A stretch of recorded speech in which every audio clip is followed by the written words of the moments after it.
simultané ñoo ma gën a dégg wolof kon du aaju ma si ñëwaat waaye xaw ma nag ndax ñi nekk ci biti ñoom ndax am nañ traduction simultanée bi foofu la coow li nekk donc toujours damay wax suñu gars yi boo leen waxee traduction simultanée fexe leen ba télé yi ngeen ne canal nangam ku ko capté da nga am suñu langue nationale yi maanaam wolof bi xaw ma nag ndax yeneen langue ndax séeréer bi def nañ ko fi tey am déet wala pulaar bi donc mais wolof si déglu naa ko fi léegi kon waxtaan bi du li ma ciy firi ci wolof du mën a bari ndax dama bëggoon rek sant yàlla subhaanahu wa taala bi nga xam ne may nañu ba ñu wootee dialogue bi ngeen wuyu si ndax Sénégal moo fi nekk salle bi boo ko xoolee mooy Sénégal moo fi toog pàcc boo mënti jël di nga am ñu ko représenté kilifa diine yaa ngi fi kilifa aada yaa ngi fi parti politique yaa ngi fi syndicat yaa ngi fi société civile a ngi fi non aligné sax ñi nga xam ne ñoom féetewuñ fenn sama gars yi ñoom dama leen fan parce que ñoom géré lañu dañu assumer seen bopp ñu ngi fi ak nag vraiment ñi nga xam ne xëy na société civile lañu waaye maanaam ñoo xam ne faruñu ci kujjee mais dañu fonk réew mi ba ñu gisee ku mel nu madame Marie-Angélique Savané taxaw si dialogue bi ku ne xam jaar-jaaram ci wàllu politique ak ci wàllu liggéey ma ngi nuyu suñu mag suñu nijaay Landing Savané di ko ziar suñu ñëwee ñoom mën a bokk si dialogue bi déjà depuis 2019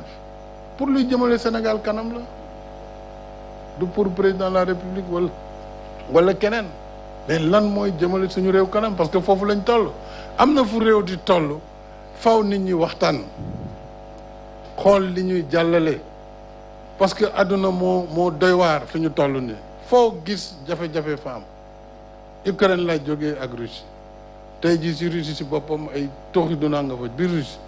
diggante armée beeg ay waa Wagner pour vous dire àdduna bi moo doy waar te nit ñi yàq moo leen gënal defar te réew bu demee ba am koom rawatina pétrole ak gaz bu ñu moytuwul da nga gis ñu jóge ci biti wut ñu leen toogal ci biir pour taal réew mi su ko defee waa réew ma lan la ñu am ci alal jooju dara duñ ko si am lu dul ay tookee kii leneen donc bu ñu tolloo foofu nag war nañ mën waxtaan looloo waraloon ma woote dialogue national président rek mënul dialogue ak boppam wala ak ñi mu àndal loolu du dialogue kon bi ñu wootee dialogue ñi nga xam ne tam ay républicain la ñu parce que ñëw wuyu dialogue ça veut pas dire que juboo nañu Khalifa Sall xam naa li mu bëgg mooy ñëw toog fii sama place bi bu ko mënee du loolu non non c'est vrai xam naa kon moom mais bokkuñu gis-gis borom bokk gis-gis a ngi ne la Pape Diop maa ngi koy si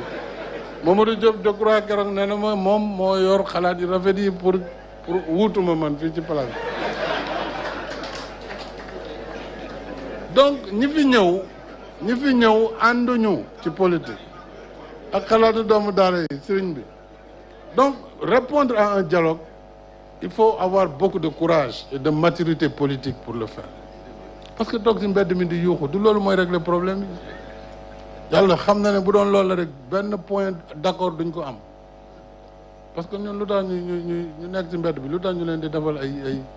ay point di leen ko jox ci waxtaan lañ ko mën defee ñun ñëpp ku nekk si ñun bàyyi dara xool réew mi pour faire avancer le pays donc loolu moo jara rafetlu Sénégal nag dafa nekk exception ndax Afrique lu xew rek nga gis gaa ñu jóg commencé woote Nations Unies jóg keneen jóg ñu dem experts yi ñëw maanaam réew mi dafa am jafe-jafe léeg-léeg sax ñu wutal leen casque bleu ngeen commencé dugg si musiba nag parce que foofu 100 ans doo leen génn ci lool donc ñun dañuy waxtaantuñu bi fii kenn raxuñu sénégalais rek a fi nekk war a waxtaanee réew mi war a xool li nga xam ne moo war a mën a am li ci des nag yàlla moo koy maye man teguma fi sama bopp yàlla daf ne ku ne war nga sabablu wut ku nekk war nga ko def maintenant kii maye nag moom li muy def na ko ba pare moom rek moo xam ku fi toog après le 25 moom rek a ko xam ñun ñi ñëpp dañu làmbaatu rek ku ne di jéem loolu nag doomu aadama bi war na ko def di jéem loolu bañuñu ko waaye waruñu si jéem bi nag ñu yàq réew mi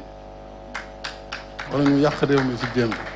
taal ay université fi ñu war a tàggatee ñi gën a xarañ si réew mi pour yor réew mi loolu lan nga bëgg ci réew mi ban defar nga fa bëgg a def loolu dafa doy waar dafa garaaw brûler des universités li nga xam ne Sénégal moom la gën a am si lu am valeur tey train bi ñu def ñan ñoo si dugg est-ce que sa man la wala sama waa kër TER bi du waa banlieue yi ñoo ko moom bu ñu ko taalee kan lañ ko yàq BRT boo xam pareegul ñu bëgg ko yàq mais loolu mooy ban xeetu politique et loolu aussi mënuñu nangu c'est-à-dire jàmm moom la ñuy woote waaye dafa am loo xam ne mënul nekk ci réew c'est-à-dire mënoo ñëw ci réew tànn na yow lépp lu charte réew mi wax yow da ngay def le contraire ngay yàq charte yi ça veut dire que réew mi day yàqu réew nag bu yàqoo mais amatul dara lu fi taxaw dara amatul parti politique syndicat kenn dootu fi am benn droit te leen réew yi mu am ndax du ngeen fa nekk naan leader de parti la wala doo leen wax bu ne pas droit à la parole te boo leen waxee ñu tëj leen ci kaso yi ba pare rey leen et c'est ce qui se passe donc on a intérêt à préserver ñu sàmm réew mi li ñuy wut ñu wut ko si njëkk ak teranga ak gëm yàlla xam ne bu ko tuddee kenn mënu si dara kenn mënu ko xañ mais bu ko tuddul mënoo si def dara boo andee asamaan ak li ci biir doo fi nekk tous c'est la réalité donc ñu sant yàlla nag bi nga xamante ni dialogue bi ci diir bu gàtt fukki fan ak lu topp vraiment liggéey ngeen si du liggéey boo xam ne fay nañ si nit benn koppar mais ñëw pour defar Sénégal ñëw pour defar suñu réew si domaine bu nekk politique économique social environnement ressources naturelles sport jeunesse lépp ngir Sénégal gën a jëm kanam dëgg yàlla man maa ngi leen di sant di leen gërëm lii tam dinañu permettre ñu dem ci élection yi de façon apaisée donte gaa ñi ba léegi wax président waxagul de ne woon naa leen bu jotee rek dinaa wax te presque jot na léegi kon daanaka yegg si nañ si voilà yegg si nañ si incha allah loolu dootul sore mais li wóor mooy lii ñu def ci dialogue bi posé na les conditions ci li ma gëm man que élection apaisée la ñu jëm incha allah ba ci yàlla les conditions seront réunies si des nag man sama gaa ñi bëgg nañu waaye ñu nit bëgg nañu de suñu affaire moom xaliwa sama gars yi mais dafay nekk une saine compétition incha allah donc loolu laa bëggoon wax di sant président Moustapha Niass ndax wax dëgg yàlla fi mu toll tey ci àdduna coono bi yëpp mënoon na ko si bañ a fekk mais tout le temps mu ngi gëstu mu ngi may yónnee ay fiche ñoom xam naa temps Senghor la njàng mi boobu njàng mu baax la te ñoom dañu am méthode si liggéey dañu am méthode lu ne dañ la koy defal rendre le compte def proposition vraiment maa ngi lay sant bu baax président Moustapha Niass te rëccuwuma itam li ma la woo sama wet yaa ngi may xelal depuis 2012 te moom laa teg assemblée nationale ñaari législature bi ñetteel bi waree commencé ba dama ko woo ñu waxtaan dama ne ko président jàpp naa ne vraiment gunge nga ma ba fii te sa xalaat laa gën a soxla loolu su ma sagoo nga bàyyi ñu wut beneen président assemblée mais est-ce que nit dégg na Moustapha Niass si loolu tegul ko si waaye loolu mooy àndandoo loolu mooy ngor waaye bu fekkee yow échange bi yow boo gisul sa bopp rek nga commencé indi jafe-jafe kon àndandoo boobu day doy waar mu ngi nii mënoon na nekkaat président assemblée mën na ko dama lay def haut représentant ci sama wet benn poste la doo am ñaar nag bu ma kenn ñaan beneen haut représentant parce que benn la te joxe naa ko ba pare donc pour mu ñuy xelal te xelal nañu parce que lii mu def yombuloon aussi mettre tout le monde à l'aise pour que nit ñi liggéey am conclusion yi ñu am vraiment lu jara saluer la léegi nag gouvernement bi dinaa leen wax si vraiment maximum une semaine dañ leen di may pour texte yi yëpp pare ñu yónnee ko assemblée nationale